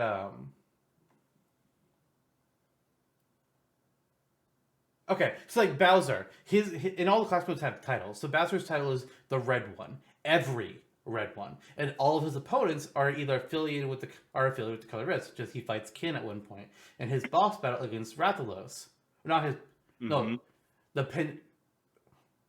Really, I'm sorry, his boss battle isn't Rathalos. That's his penultimate fight before the final battle. He fights Rathalos. I feel like the bosses always should have been the final opponent, even if it made slightly less sense for how they did some of the themes. That's something that really bothers me. But then his final fight is against Mario, but then once Mario's defeated, Metal Mario shows up. It's like, okay, that's kind of fun. And, obviously the route is because of, his rivalry with Mario. But then you have a Pit, where all the battles are analogous to some of the fights in Kid Icarus Uprising. So, representing Magnus, you fight against Ganondorf. Representing Medusa, you fight against Bayonetta. And that's cool. And then the Master Hand and Crazy Hand fight, you get Dark Pit as an ally, which is very different. And then some characters like Ryu and Ken, and I think Terry and Kazuya probably does as well, all of the battles are stamina mode, which is pretty interesting. Yeah. Like, that's cool. I like that. That's fun. Yeah. But at the same time, I feel like that's not classic mode. Also true. Also true. I do like all those Tekken close-ups of Kazuya, though. And the Sora ones, too. That was entertaining. Yeah. Sometimes I don't like the playing with the camera too much. Like, the first few times it was happening with Sora, I thought I was getting an audio glitch. Oh, God. Yeah. Because I was also finishing the fights with, I can't think of the name of the move, but his side special. And the sound effect from the hit, combined with, like, the freeze frame of everything, it just sounded weird. I thought I had a glitch. Disney's like, cough up another $400,000 if you don't want a glitch. Yeah. But overall, though, like, I think Ultimate had some very good ideas for its class mode. Having everybody have their own route, having new bosses, that's really fucking cool. I do think they needed to spread out the boss level a little bit, because only 2 people fight Giga Bowser. Meanwhile, 37 fight just Master Hand. Jesus. Yeah. And then 2 fight just Crazy Hand, 12 fight the 2 of the hands combined, 7 fight Gallium, 4 fight Ganon, 3 fight Marks, 4 fight Dracula, 6 fight Rathalos, 5 fight nobody, and then Sephiroth fights everyone. It's just very strange. Like, that's a odd as hell. Yeah. Why does Lucina not fight Rathalos? Good question. Marth does. Good question. Oh, I thought Lucina was Marth. Well, Lucina and Robin and Chrom should all be fighting Rathalos. Roy should too. Byleth is the only one that I could see maybe doesn't. Or at least put them against Giga Bowser. Giga Bowser or Rathalos. Either or they could have fought against. But no, it's weird. I don't like it. Why does Bayonetta not fight Dracula? That makes sense for her. Yeah. Yeah, the bosses that they did have involved are awesome. I love that they have OT Ganon and Marks and Dracula are all grade A boss fights, in my opinion. But especially Marks, like, holy cow. But then Marks has some of the least love on classic mode. Yeah. It so they could have definitely switched it up a little bit. This is like going in for like a really hearty like fast food meal. You know, you go in there and you're like, fuck yeah, I'm gonna eat the fucking tub of McDonald's fries that's 8 feet high. You know, but it's like fast food. You know, it's great. You love it. There's elements of it that are imperfect. Yeah. It's um because I really love the flair that they went for with it, with all the different names for the different characters and their modes. The distinction. Sometimes, I mean, yeah, some yeah, of them definitely feel uninspired though. Like especially some of the DLC characters did feel a little uninspired. yeah. And then the three Mii fighters didn't get a classic mode, which is very Hmm. true. 'Cause, like, in Smash Four, you could take all three of the Mii fighters to classic mode, but in Ultimate, it's like nope. Like how hard would it have been just to be like, okay, so Mii Sword Fighter, just fights against characters using swords, easy. Mii Gunner fights against characters using guns, easy. Mii Brawler fights against characters who pretty much just punch and kick. Your work's done. It's easy. Why not just do that? Uh-huh. It's for. Uh-huh. I don't understand. Yep. What the Yeah. fuck? I wouldn't mind. I wouldn't mind if the next game's classic mode were the same idea, But improved. further. Yeah, but improved. You know, you're cutting back. You're streamlining. There are Yeah. ways that will benefit you. You'll have a crisper experience. Add more Take rounds. advantage of it. Have a bit. Have some more bosses. Maybe rotate a couple of them out. Like maybe rotate out Gallium for Duon, for example. Mm-hmm. Maybe make Mercs playable, and have a Kirby boss. You could throw Kraid in there as a boss. You could throw in Medusa as a boss. You can bring back Rayquaza or do a new Pokemon boss like Ultra Necrozma or Eternatus. But there's a lot that you could throw in there for new shit. We can get a Metal Gear boss. That'd be fucking cool. Give us a Genova Holy fight cow. from Final Fantasy VII. Yeah. Since that's the only Final Fantasy we're ever going to acknowledge in Smash, I guess. I don't know. Give us Dark Side from Kingdom Hearts. Mm-hmm. That'd be fucking awesome. Trying to look at some of these other DLCs of what's possible. Ender Dragon is a possibility. That could be fun. You could rotate out Rathalos for Ender Dragon. Gruntilda. I wouldn't do anything from Persona just because any boss you do is a spoiler. Yeah, that's true too. That's true too. Uh, You could do Mara. you could do turn Metal Face and not be a stage boss anymore. You could probably do something with Metal Face, or do it. Who would you do from Xenoblade 2 as a boss? Oof. I don't Good feel question. like you do the main villain. Mm-hmm. But nothing else really comes to mind Well, either. No. Because like none of the bosses are like normal humanoid bosses, Mm-hmm. which is why I would not say the final boss. Mm-hmm. But I don't know. I don't know. Maybe there's Metal Face definitely could some more variety that they could do, and then spread out the level a bit. Like have more than 2 people fight Giga Bowser, maybe. Just a Yeah. suggestion. Yeah. Introduce Giga Yoshi, That's the Yub. polar bear. Yeah, Giga Yoshi is just Oh. Yub. Put Yub in the game. Everybody forgot about him. Like they always said that Debu was going to be playable in Smash, and that never happened. So it may as well be Yub. Honestly, a stage based on the area where Yub is at, but then at some point during the battle, Yub eats the stage or eats you or something, and now you're fighting inside of him before he eventually, That would be awesome. spits you back out. I think that'd be a pretty cool idea, actually. I'd like that. That'd be a fun It would stage. be. It would be. All it would take is for Nintendo to acknowledge Mario and Luigi. Well, they did until Alpha Dream died. Oh yeah, true. Rip the dream. Those last couple games sucked, but I mean, still. Dream Team. I liked the Luiginary stuff. I did not like Oh yeah. the gyro battles. The final boss one wouldn't even work for me. At a certain point, it just would stop doing damage. Like, okay, I guess I can't beat this game because the game won't let me. Cool. I tried it several times and I just could not get. I was got to a certain part, I couldn't go further. It's like, all right, fuck it. Yeah. I'm done. Yeah. And then I never even tried Paper Jam. It's as uninspired as Paper Mario itself is now. Yeah. So. I mean, Origami King. I would say Origami King is inspired. It's just again, what the fuck is the battle system? Like this is. If you don't want Paper Mario to be an RPG, that's okay. Don't do it. Don't give us this half-ass shit. Either go RPG or don't. Just, Change give us unique NPCs too. That would be nice. yeah. I mean, you don't even give them fun names like Tasty anymore. You just call them Toad. It's like Toad. And apparently some of them do have unique personalities. Not that we're going on the Paper Mario rant again. But it's like, it doesn't matter if they have unique personalities if we can't tell them apart.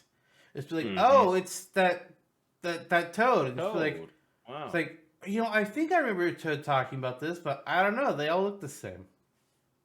At least let them have like different spots, or like let them wear like a scarf or something.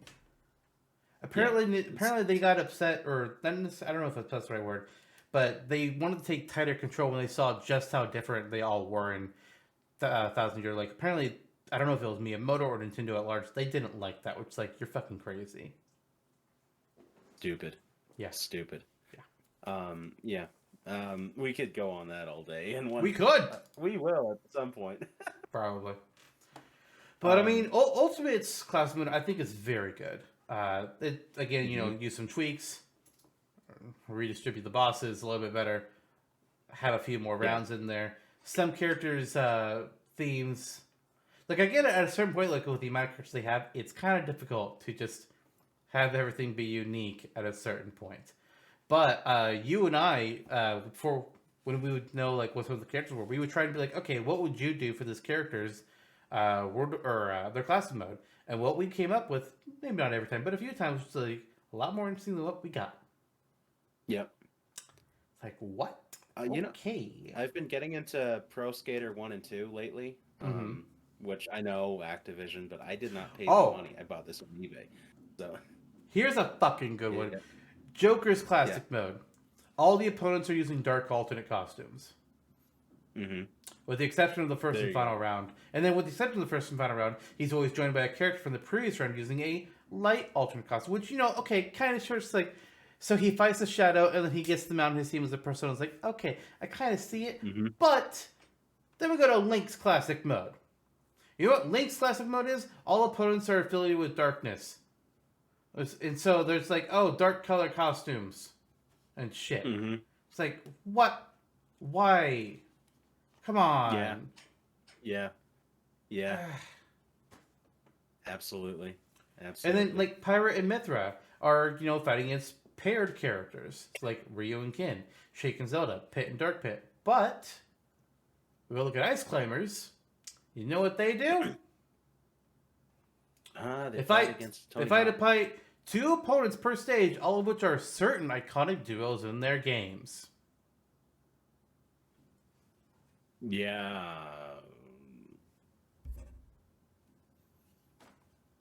Come on. Pyra and Mithra could have instead fought against duos that were both race car drivers and swordsmen.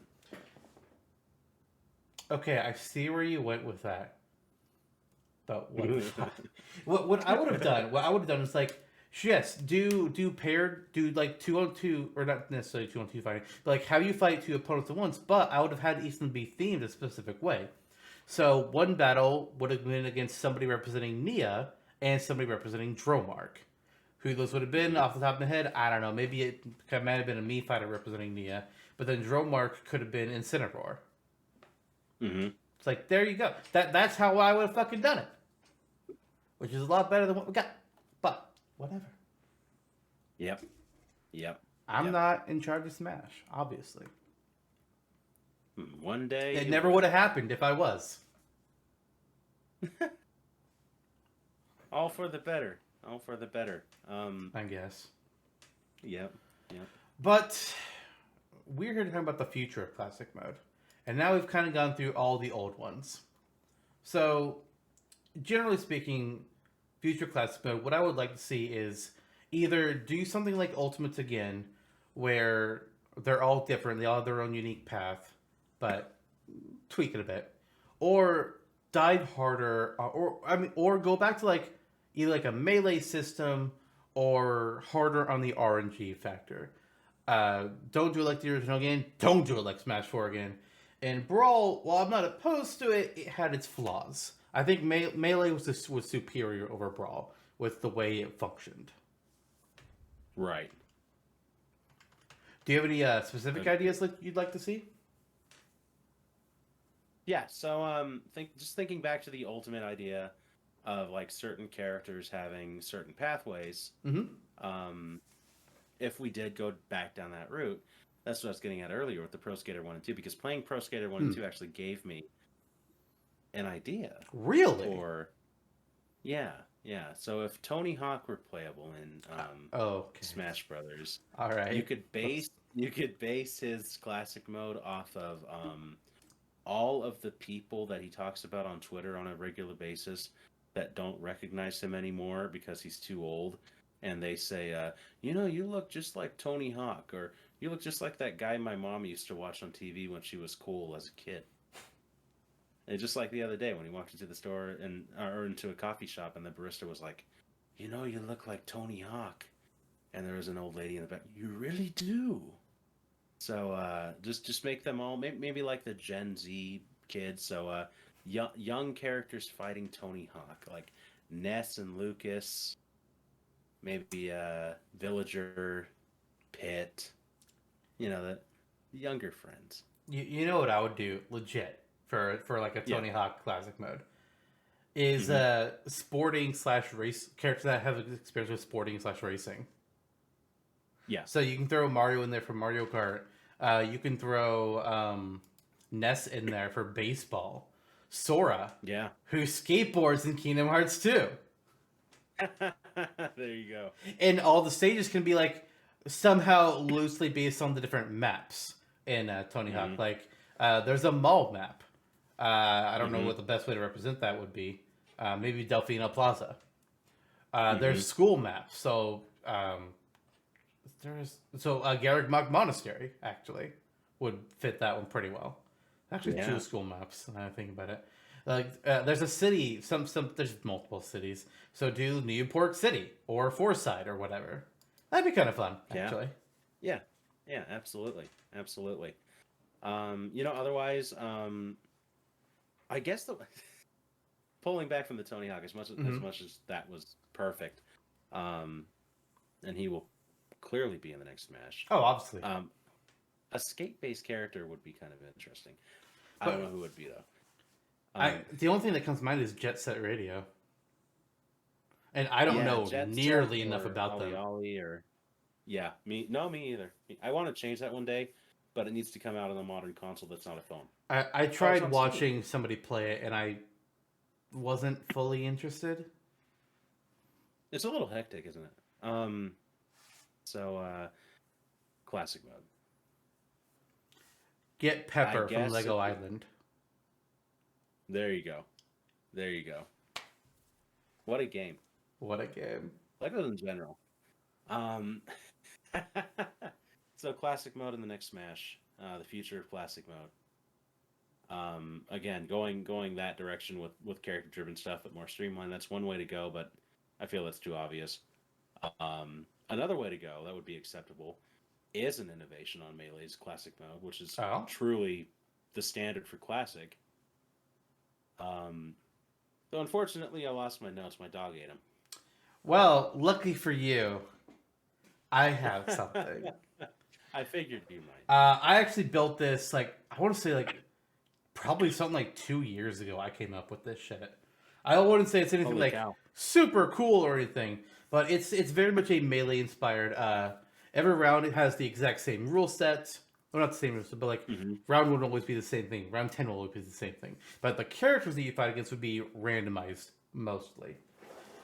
So I'll just go over this real quickly. I have this divided up into 13 rounds, and that includes bonuses. So round 1 and round 2 are both 1v1 normal matches. Nothing real sparkly about them, but I think it's good that you start off a classic mode with keeping things very strict normal. It just makes sense to me.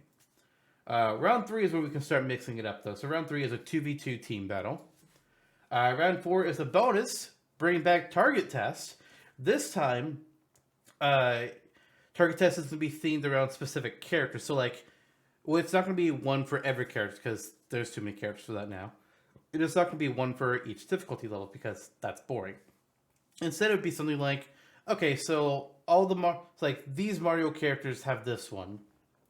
The Fire Emblem characters have this one. Fucking Sonic, Pac-Man, Mega Man, Bayonetta, they all have this, or maybe not Bayonetta, but then Bayonetta, the Belmont Bros, and what's his name, Snake. They can all have one together. All the fighting game characters can have one together. Something like that. Just like have groups of target test modes. I think that'd be a good way to do that as a refresher. But then round 5 gets back to the battles, and it starts off with a 3v1 against a giant opponent. Round 6 is a multi-battle, so it's 1 versus 10 tiny opponents.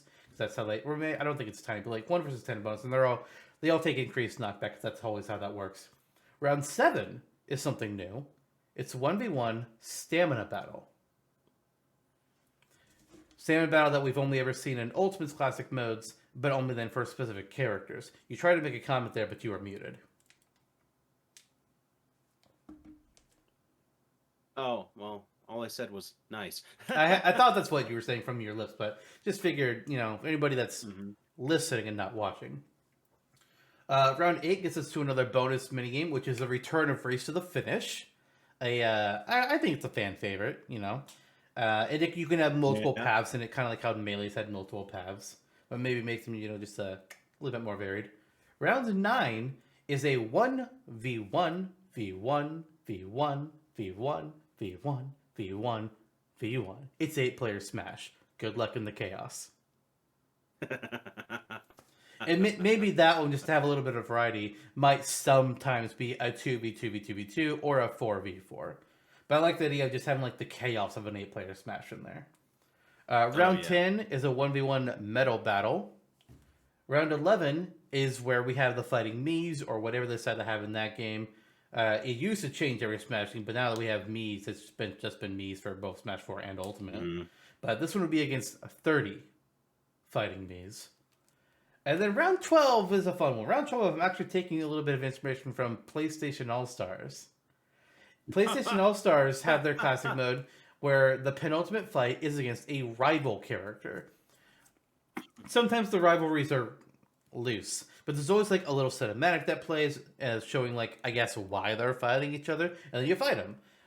For Smash, I would say that because PlayStation All-Stars was always just like, okay, these two characters are rivals. They have no other rivals. They're always going to be fighting each other. These other two characters always fight each other. These other two characters always fight each other. For Smash, there's so many characters. I don't think you do necessarily need to do that. But the plus of doing that is that every character gets to be a rival to somebody. So maybe you do. But what the rivalries are, I mean, there's a lot of possibilities. Like you could do Mario versus Sonic, or you could do Sonic versus Mega Man. You could do Sonic versus Captain Falcon. Mario and Sonic is the whole Nintendo Sega. Sonic and Mega Man is the whole Blue Blur, Blue Bomber. And then with Captain Falcon, it's a battle of the Speed Demons. There's a lot. Not every character has a lot of choices, but some of them can go up against so many possibilities. It's crazy.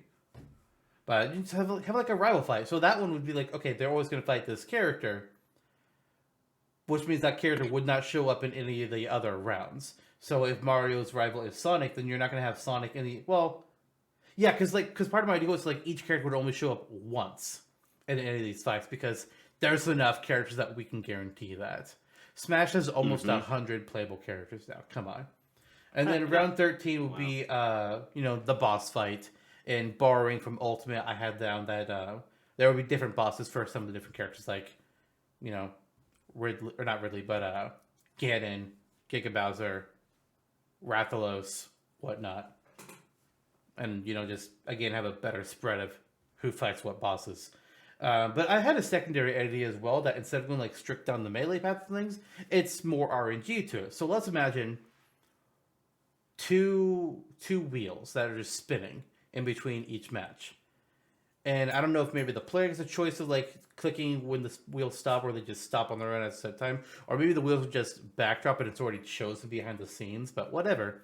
So it would randomize both the condition and what series or category your opponent comes from. That way you don't strictly know exactly who you're fighting, but you know, like, oh, it's a Zelda character, and it's a 2v2. So maybe your partner will be Ganondorf, and maybe you're going to be fighting against Midna and Zarya. Who the fuck knows? Those are basically my duties. And like, if you do the whole wheel idea, then a couple of the rounds wouldn't have the wheel, like the rival round or the Right. bonuses. But Would you I see like a both physical ideas. representation of the wheel? Fuck yeah. Fuck Nice. yeah. Fuck yeah, you Nice. see the wheel. Nice. Even Nice. if Nice. it's randomly determined behind the scenes, you still see the wheels and you just see them stop. And it kind of gives you like, okay, it's going to be a metal battle against third party characters. Which one? I don't know. You're going to find out. Not that there's a real That's pretty point cool. to keeping it secret because it's not like you can really strategize, but it's just, hmm it has some of that mystique, that flair. Right. Right. No, that's pretty cool, and I like the rival aspect as well. Um, I mean, it's easy to see, right? You've seen Yeah. it in countless fighting games where with the Street Fighter 4 does it as well. on the screen. Yeah, precisely. Yeah, I was thinking Street Fighter 4. Um, so no, I do think that's a logical step forward. You're taking elements of what made Ultimate fun in its classic mode, while returning to the roots of classic mode Yeah. and expounding on that, making it better than it was in Melee and Brawl. So your previous point of combining Melee and Brawl together, kind of doing that, throwing in the RNG, which was your overarching critique. You're doing that. So good. I mean, I would play that classic mode. Me too. Because and that's the other thing too. It is a little bit more random, and that's one thing about Ultimate, for instance, where it does get boring. Why Yeah. would you want to play through the same thing again and again Yeah. and again, Like, literally for the same character? Melee and Brawl's classic modes, I played through the same character multiple times because like, oh hey, this is fun. But Ultimate in 64 as well, it's like it's always going to be the same. I have not replayed anybody's classic modes in Ultimate. I've never felt the need to. Mm-hmm. Even Smash 4, I replayed sometimes because it was going to be Yeah. something different every time. So there was at least that. Mm-hmm. Yeah, the only time that ever happened for me in Ultimate was when it was brand new, and I got to play through Ike's for the first time, and I was like, "Hey, you can play as Ike as in Radiant Dawn or Path of Radiance. That's cool." It's like two different men, Gorilla and Young Man. So something else As cool they I want to say, mention on about stage. Ultimate's classic mode is you can do multiplayer. You can have two Oh, people playing at once. That's really cool. yeah. And unfortunately, I think whoever player one picks, that's what determines the classic mode route. But player two can be anybody. Right. Yeah, that's pretty neat. I do enjoy that. Something that I haven't really taken advantage of that much because who in town actually wants to come over and play it with me? You know that. Mm-hmm. Making it online Oh, would be neat. there's another one. Ike, his entire classic mode is all of his opponents are in their black alternate costumes because they're all based off of the Black Knight character. Like what? Stupid. Yep. Stupid. Yep. Fuck off. That's Yep. lazy as hell. Mm-hmm. Yep. I hate it. There's a fair few of Ultimate's matches that are uninspired. That's for sure. Yeah. Which makes it even harder to really go back and replay classic mode. It's novel for the first time, especially when you only have so few characters at the start. Mm-hmm. One of my favorites though is Wolf's. All of Wolf's opponents in class mode are veteran characters that were cut from Smash 4. And then his boss is Gallium. Like that's fucking cool. I love that Yep. meta joke with Wolf. That's great. Mm-hmm. Yep. Yeah, it is. It is. Good old And then- Gallium too. And then Villager fights people that you would not ordinarily expect to see fighting, like Wii Fit Trainer and Isabel. That's also really cool. Yep. If characters Steve who had suck been in, first, if right? Steve had been in base game, Steve would have been one of his opponents too. Oh, absolutely. Absolutely. Oh, Like the I characters that suck, remember. always said, "Oh, hey, Yeah. Before Steve was True. revealed, but my thoughts on, I remember what I had written down, what I thought his classic mode should be. I thought it should be like characters that are associated with either like mining or crafting. So he will go up against Villager, or he could go up against Link, who will doesn't necessarily mine or craft, but cooking is a big part of Minecraft as well, and Breath of the Wild. It's like that was an idea I had, but then Steve's actual one is just characters that are similar-ish to the various enemies in Minecraft, and then most of the mix were stamina battles, which is like, okay, that's fine. I do kind of like how his boss battle is a giant Ridley and 2 tiny Endermen. That's fun, but sometimes I don't think they're as creative as they could have been. I agree. And I get it. I mean, with the turnaround time on the DLC, and Ultimate coming out only so long after the Wii U, with the ambitious idea of having all the characters back on top of newcomers, how there was only so much they could do. So, I mean, like, and it comes up in the stages as well, where you have only so few new stages. Yeah. And some of them suck. Yeah, but so even Ultimate was the Ultimate Smash. There's still room to improve, so that's pretty neat. Yeah. At the very least. So yeah, classic mode. Yeah, I know it's bare bones, but the future of classic mode to me is basically a return. Just return to the roots of classic mode, make it better. I was a delinquent. I didn't make notes like you did 2 years ago. But your 2-year-old notes, I mean, they pretty much paved the pathway that I think a lot of people would agree with for where we should go next. I mean, it's either that or some crazy crap that is not classic mode at all. So yeah. Or just a continuation of Ultimates, which would be fine too. But I feel like a continuation of Ultimates, if they can pull it off, is the safest route that they could possibly take. So some people might go like, "Oh, it's just Ultimate 2." Okay, but you guys were wanting Ultimate 2 4 years ago. So shut the fuck up. People will complain no matter what. That's the key argument there. Yeah. But there's if they want to go safe, it's try Ultimate 2 if possible. Some characters will make that difficult, but if they can do it, that's the easiest path to victory. But then if they do that, we are going to see a small amount of newcomers and stages that leads to base game again. I'm sure we'll have DLC again to add more. But if they go Ultimate 2, we will have a small amount of new content, which will be a real shame. Like, I was very I wouldn't say that the stages sucked that were added to Ultimate, but I was very disappointed by the sheer lack of them. Like New Donk City Hall was only disappointing to me because New Donk City Hall, not New Donk City, that feels restrictive.